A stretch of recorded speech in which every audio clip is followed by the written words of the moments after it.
Good morning, Reds. How are we feeling? Good. You feel good? Do you feel good? I knew that you would.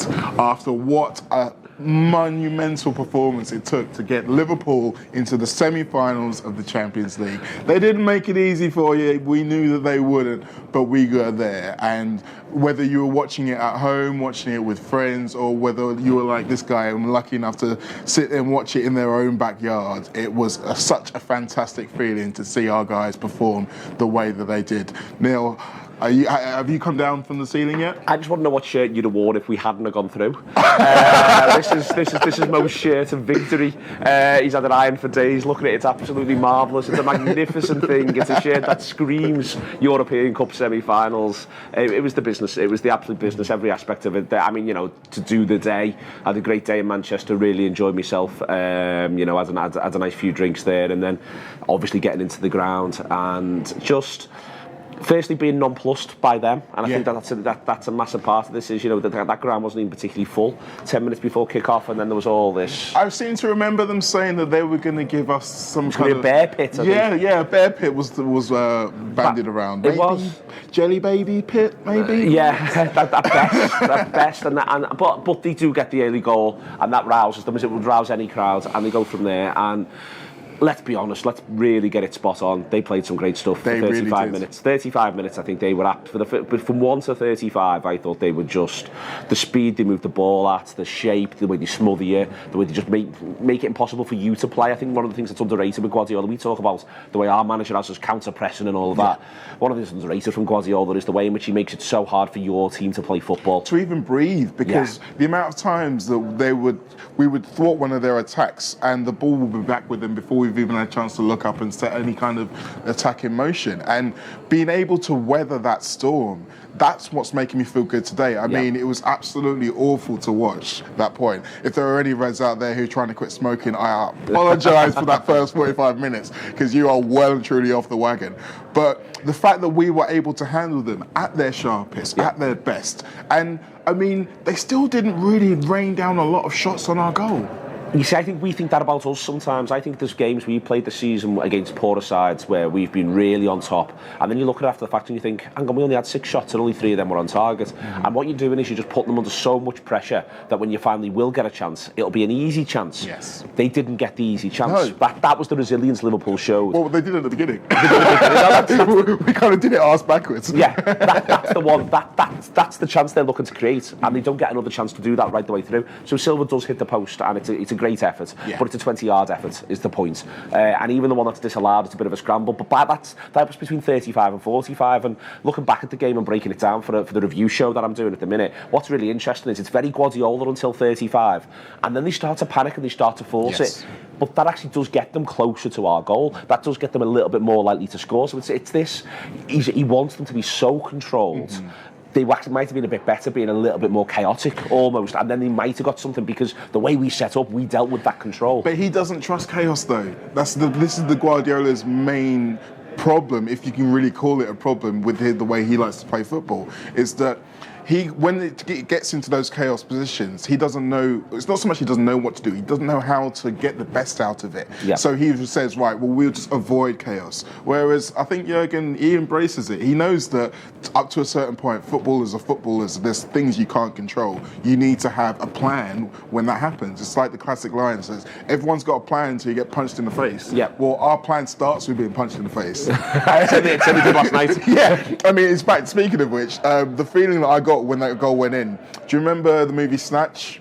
Yeah. The point with the last fight where he's just saying to Brad Pitt, whatever you do, don't knock him out. Whatever you do, don't knock him out. And then he hits him and he knocks him out. And the camera just goes, shdoom, shdoom. That was me at that point. It's just like the whole world is potentially about to come crashing down here. What's really interesting about that goal is that it was simultaneously the best time for him to score, but it was also the worst time now. What I mean by that is, if they have to go at us and go at us and go at us, and they score on 25 and it's 1-0 at half time. They don't go in feeling like we've just lost 44 minutes. No. They go in feeling like we're on top here, let's go out second half and let's put them under. What happens is actually by 35 minutes they're going, why can't we create? Yeah. And then they begin to get a bit more ragged, and Oxlade-Chamberlain's in a little bit more. We've got a bit of an out ball, we get that corner where Trent wins us the corner and you think we could get something. We get in that game because they've grown frustrated, whereas if it was 25 minutes then they score and then they're on top, they go into half time feeling great. And I think, there's no... Guardiola said post-match and how he's got himself sent off is he's so frustrated with that seconds not given, but that's related to literally the timing of those goals, because he's thinking if we get that one there then we're bouncing back out. But if they'd have gone 1-0 on 35, he's probably a bit calmer about that, and instead thinking we've still got 45 minutes. But what he's just watched is 44 minutes of no second goal. Yes. And he thinks, well, if we get another 44 minutes of no second goal, we're out.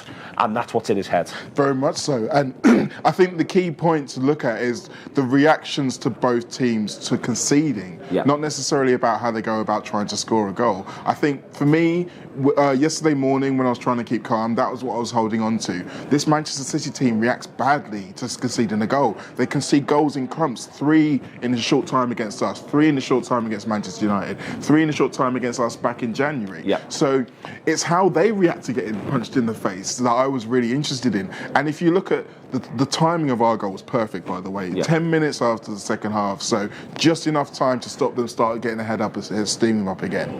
But in those moments after we score, we could get another one if Mane's a little bit stronger against one of their defenders, and they look ragged, like you say. They look like the ideas has gone, and they were going into panic mode straight away. Completely agree with that. I think we come out and our best 10 minutes is the 10 minutes that leads up to our goal. We are prepared to pass back to the keeper a little bit more, and what that does is it means that we're just building possession, keeping the ball away from them just a bit more. Everyone, I think the midfield is a bit further away from the defence. They've seemed too close first half. Suddenly now Oxlade-Chamberlain's more of an outball. Wijnaldum is acting like an outball. Get it to me and I'm going to swivel my body and I'm going to find someone. Robertson's being able to push up on the left. He's an outball, and it just put the pressure off of them. Even if it goes to Robertson, he looks, there's nothing on, he goes back inside, it goes back to the centre-halves, it goes back to the goalkeeper, we'll start again. And we were doing that, and we were turning the screw in a really quite subtle way, I think. And then the actual goal itself, it's a belter. But one of the things that struck me, and it was you said it last week, Mo, on one of our shows, and it stayed with me as soon as you said it, the idea was we were all focused on can we keep them out. Too focused because we just had that second 45 at Anfield. The reality was, and it wasn't just score one goal all week. After you said it, I was thinking, don't even think about scoring one. If you score 2, they've got to score 6. The second goal for Liverpool wins the game. As soon as we get one, the thing about getting 2 is you've got to get one first. And we get that one, and you're right to say they didn't react that well, but also they then needed a little bit of time to clear their heads, and we didn't let them have that time. We just, even though we didn't make it 2 straight away, it was still right, you're right in the game now, and you're having to fight for everything. And then you began to see them again get a bit ragged. He takes Silva off. I don't think Silva played well at all in the second half. He gets Aguero on. Thought De Bruyne was great throughout, to be honest with you, because I think he's just incredible. But he looked like he felt the responsibility to take the game on his back and try and drive them to victory. And I agree, I think he was their best player. Fernandinho in the first half, I swear that there was times when I actually thought Silva and Fernandinho were the same guy, because he was just twice as good. He was everywhere. And it wasn't even like Klopp made any tactical tweaks necessarily to combat what they'd done. I think the biggest difference for me in terms of our defensive structure in the second half was, whereas in the first half Sane was pulling out wide, he was causing Trent a problem. I felt so sorry for him that first half, because it was like every 5 seconds, I've got to chase this guy again. And then in the second half, we just kept letting him go offside. And the more he was doing it, the more easier it became to bring the line up. That's back to the psychology of the whole thing, though. Like, Sane's drifting offside because he's so desperate to impact the game. He's so like, we've got to make this happen now, and that's what scoring the goal did. And then when the second one comes, I think it's not quite over as a contest by then, because you can never be that complacent. But as soon as the second one's in, and the sheer calm of him, I mean, you'd think we act at times as though footballers are superheroes, and as I'm always at pains to point out, these are lads in their 20s who happen to be really good at a game, and he as he breaks through there, you can just see the sheer calm of him. rolls it in the corner, and it's probably the biggest goal of his life. And he acts like it really is. He just passes it onto the post. He puts it. He doesn't even kick it particularly hard, but he just knows if I just pass it against that post, that won't be in. And I even love the I'm not taking my shirt off. It was almost like he was trying to say, if you can just imagine me topless now, that'd be great. But I'm not going to take this off. You've seen it enough times. You can just do it in your head. Yeah, just do it in your head now and don't worry about it. And then from that point, the end was bedlam. It was pandemonium. It was absolutely unbelievable, and everyone was just. It was just the sheer exuberance and enjoyment of this. And then it was done. And them coming over at the end, I thought was massive as well. And again, Oxlade-Chamberlain. These things are huge for these young men. Let's call them young men. They're significantly younger than me and you, Mo, and we've got to acknowledge that. And they're able to, I know it's heartbreaking. Why'd you have to throw that little knife in there? To both of us, to not just at you. If I'm feeling it as well, you can. And then from there, but there seems like a real communion between them, and also between them and the supporters, them and the manager and us. And just to sort of, and it's easy to say that when you've won, but I think they know it's there when they haven't won as well. Man United away this season as an example, and then everyone goes to town and has a fantastic time. Yeah, I think that connection is really important, because while these guys we're hoping that they're forging memories that they can take into further games, and when they get to troubled times, and they can know that they can rely on us and draw from us. And us as fans, we've seen the visible influence that we can give them on the pitch. Yep. So that means that every time we're in a game that is really important, that something's on the line, we'll have that to draw from and be able to go again. But I want to talk a little bit about the aftermath. And I mean, I wasn't lucky enough to be there, but I've seen the videos. I've seen you guys shutting down Piccadilly Station. I mean, how did that feel? Genuinely striding through Manchester with the Red Army and knowing that nothing that they could do could even harm you. It was crazy that they kept us in. But I'm so made up that they did now, because when we just walked out into this sort of deserted area around the Etihad, and it's not like Old Trafford where it's busy streets that are around this ground. It is a little bit out on the way, and it was fabulous. You could hear us coming from a mile away. There was some unfortunate trams full of Manchester City supporters who had this look on their face not these now, anything but these. They all seem so smug and happy with themselves. But there was a lot of things that was said around the game. There's been a lot of things said around the game, and there's one or two issues that still do need to get sort of ironed out. But for me, that's a matter for courts and not a matter for anything else. I think what you've seen is there was a lot of, there's been a lot of things that have been sort of semi-disparaging towards Liverpool from a lot of football supporters that, and we get to see it more now because of social media and all this, but we know that people think it anyway. Oh, history FC, atmosphere FC, all of this sort of stuff. Well, history and atmosphere just beat Manchester City and didn't just beat them once, but beat them twice, and didn't just do it 1-0 and 1-0, did it 5-1 on aggregate. And the best football in the match was played in the first half of the 4 halves, was played in the first half by Liverpool to put them 3-0 up when they dominated Manchester City for 25 minutes and got their reward and got 3 goals. And that's not just history and atmosphere, that's brilliant footballers playing brilliantly, being brilliantly set up. Fair play to them for that. But the idea of, they booed the anthem, the Champions League anthem last night, and you're just going, lads, you've got to grow up. Yeah. This is, and also you've got to enjoy this. This is meant to be really good fun. And there seems to be a lot of people at the minute for whom enjoying things isn't cool, and I don't know quite how we've managed to sort of end up with an Evertonian mentality infusing much of British cultural life, but we are where we are. How are they so influential? It's crazy to me. I think when it comes to the enjoyment of the game and what you take out of it, I don't think that anyone's in any position from Manchester City's perspective or any other fan's perspective to tell you how to do it. Yeah. I think the stuff that we do that comes natural, yeah. I think there's a little bit of a feeling towards, we can't do that, so let's be cynical towards it. Why not just embrace it? And in fact, I've seen... Or find your variant of it. Yeah, I mean, Dave Downey did a really good article before the derby saying, for Evertonians who were taking the piss out of us, well, hang on a minute, we used to do this too, and it's kind of fun. Yeah. It kind of makes you remember why you enjoy watching football. And I just think that from here, this point on, us, as I said before, us as a team have forged together, we can forget what everyone else says. We know that they're looking at us. Every other English fan is now looking at us thinking, damn, I wish that was us. Damn, I wish we were in the position to be able to watch our team go and conquer and look to win the trophy. And we will be looking to win the trophy, by the way. One more thing I wanted to put in. A special mention for our skipper last night, James Milner. I know you're a fan of him. I mean, again, speaking of booing, he has got his detractors in Man City fans, and there was a period where I think they were booing him. I'm not sure. I can't be tell. But the performance he put in, he's never been further than this in Europe, James Milner. All the titles he won with Manchester City, this is it. And this is what he came to to Liverpool for. And all of the brickbats they gave him about playing in central midfield, which he's now doing, by the way. Yeah. And all of that stuff, this was a perfect moment of redemption for him. So, well in, Jimmy. Couldn't agree more. I think we should probably go into the papers now, although I don't want to spoil it for you. We're still going to be talking about this game. So we're back with the papers, and it's no surprise, everybody is just as agog as we are.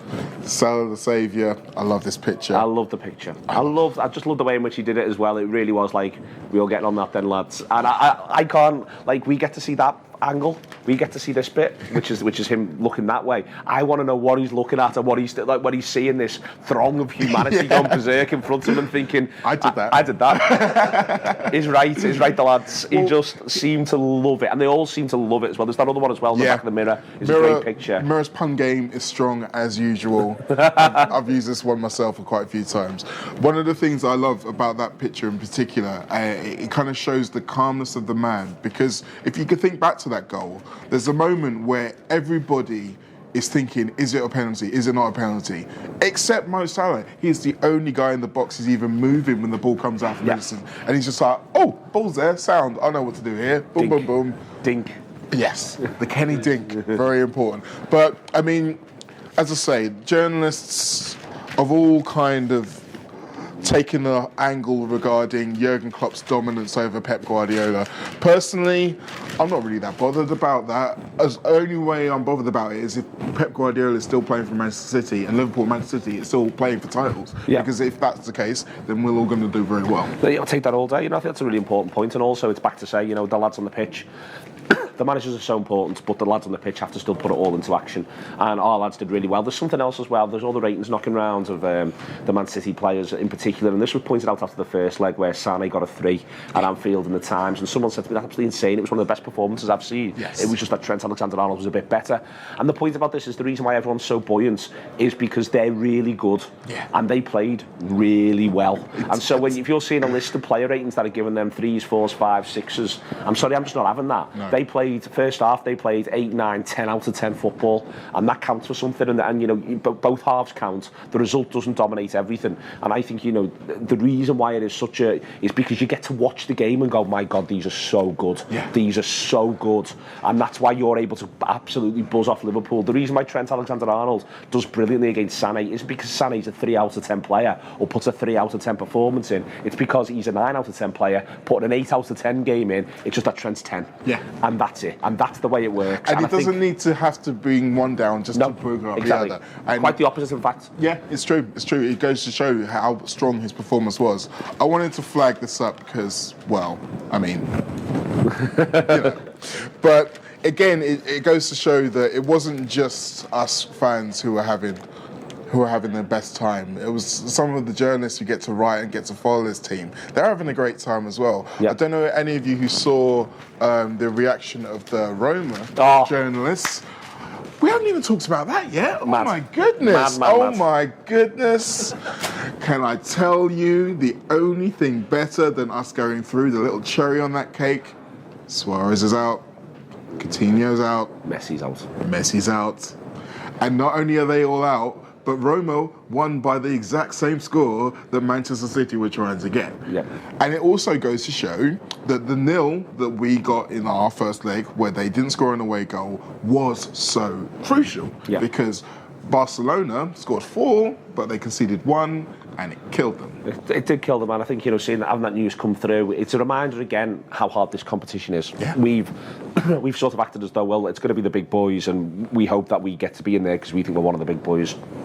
But Roma are also a pretty big boy. There's a lot of sides in Europe who are trying to do this, and it's nice actually that it shook up a little bit there. I don't think I'd be surprised if Sevilla or Juventus managed to spring a surprise. I would be genuinely surprised. But we've got one, and it wasn't the idea that City made the comeback against us, and that's obviously fantastic. But it's more, it's a reminder to everyone, this is dead hard. And listen, where I think we can obviously go on and win the competition. My point is there'll be 4 teams in the semi-finals, and I think they've all got an equal chance. It's that straightforward. I really do. Everyone's got a 1 in 4 chance of winning this now, and it's all down to what you do on the day, what you do on the occasion, and nothing is ever lost in this tournament. Nothing is ever lost. The way that sides attack now, nothing is ever lost. I mean, I'm not ruling out Sevilla, by the way. I just want to say this on record. Because it's a long shot, don't get me wrong, it's a long shot, but this is a team who know how to deal European competition. They do. Playing against a team who just concealed their league the weekend. So I'm not saying their eyes off the ball. I'm not saying that anyone out there wants to go and put some money on Sevilla, but I wouldn't be surprised if it happened. That's all I'm saying. But you're right. I think when you get to the semi-final stage, there can be no, oh, well, they were this and they got lucky here and they got lucky there. It's 4 teams who have all battled their way to this point in the championship, who are all looking at it, thinking we're 1 or 2 games away from being in a game to win the trophy, to win it all. And when you've got the goal record that we've got, I mean, we scored more goals than any English team's ever done in a European Champions League competition. Taking that one from Man United, by the way. Always nice. We average over 3 goals a game in Europe this season. 3 goals a game. Yep.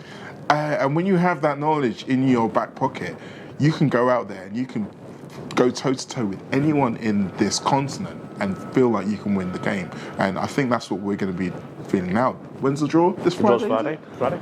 Oh, anyone, don't care. No, you know what? I mean, I'm probably not going to get a ticket anyway. I don't even why I care. But I quite like the idea of going to Germany. I'd quite like that. It's one of the big ones that we haven't done Munich away. recently. It's been a long time since we've done Munich away. Munich away would be a great laugh. But let's just take anyone and we'll sort of go from there and we're going to have a lovely time. Yes, we are going to have a lovely time. Now, we've got some more lovely shows coming out for you.